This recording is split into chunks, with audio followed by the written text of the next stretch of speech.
Bonjour, aujourd'hui on va voir ce qu'on entend par l'index glycémique d'un aliment.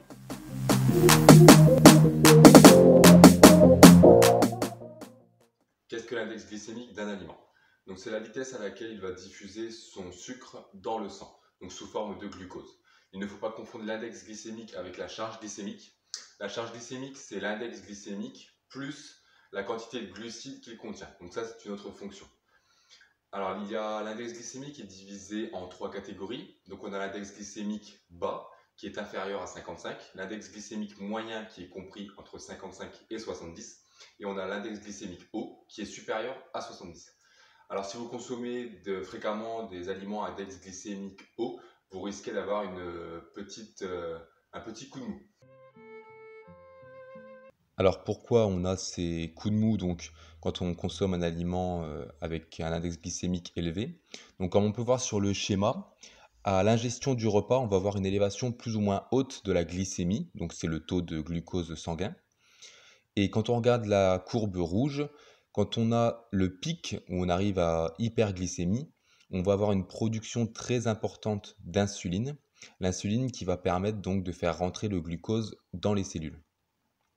Donc, plus le pic sera important, plus la production sera importante pour l'insuline et on va avoir une chute très sévère.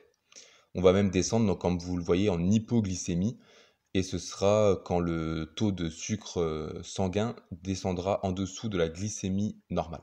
C'est donc là qu'on a le fameux coup de barre, possiblement. Et on peut aussi avoir des fringales, puisque à partir d'une chute de 5 à 8% du taux de glucose sanguin, on a une sensation de faim. Alors l'index glycémique se détermine selon quatre grands principes, on va dire. Donc le premier principe, c'est la quantité de fibres que contient l'aliment, donc de fibres solubles surtout. Quand on parle de fibres qui vont limiter la vidange gastrique, donc c'est la sortie de votre bol alimentaire dans l'intestin, on parle de fibres solubles. Les fibres insolubles n'ont pas cette propriété.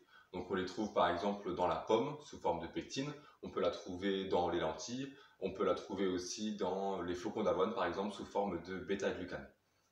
La différence, donc, par exemple, quand vous prenez du pain et du pain complet, la différence n'est pas vraiment visible au niveau de l'index glycémique, puisque le pain complet est surtout composé de fibres insolubles. Il faudra donc en choisir un autre, par exemple du pain à la farine de seigle.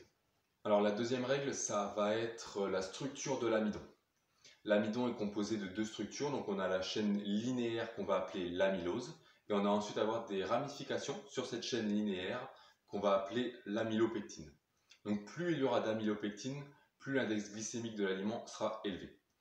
Donc simplement parce que l'amylopectine est une structure qui est plus espacée, et donc les enzymes vont pouvoir venir dégrader plus facilement les molécules de glucose.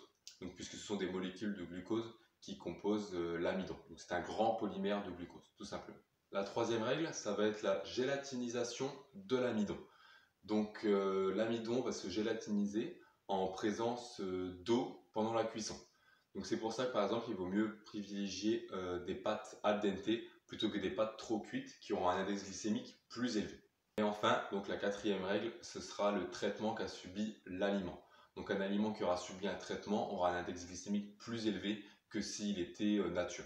Donc par exemple des pommes de terre à la vapeur et une purée de pommes de terre. La purée de pommes de terre aura un index glycémique beaucoup plus élevé. Alors il y a également d'autres facteurs qui vont régler l'index glycémique de votre repas dans sa globalité. Donc ça va être la quantité de matière grasse. Donc plus il y aura de matière grasse et plus la vidange gastrique, donc la sortie de l'estomac vers l'intestin sera longue. Et on aura ensuite l'acidité aussi. Plus ce sera acide, plus l'index glycémique sera réduit. Donc c'est pour ça que parfois le pain au levain est conseillé, puisque c'est une fermentation qui rend le pain un petit peu plus acide. Donc maintenant on va voir pourquoi l'index glycémique est important par rapport à la prise de poids. Donc c'est plutôt simple en fait. C'est parce que, donc comme on l'a vu tout à l'heure, plus l'index glycémique sera élevé de vos aliments, plus il y aura une production d'insuline.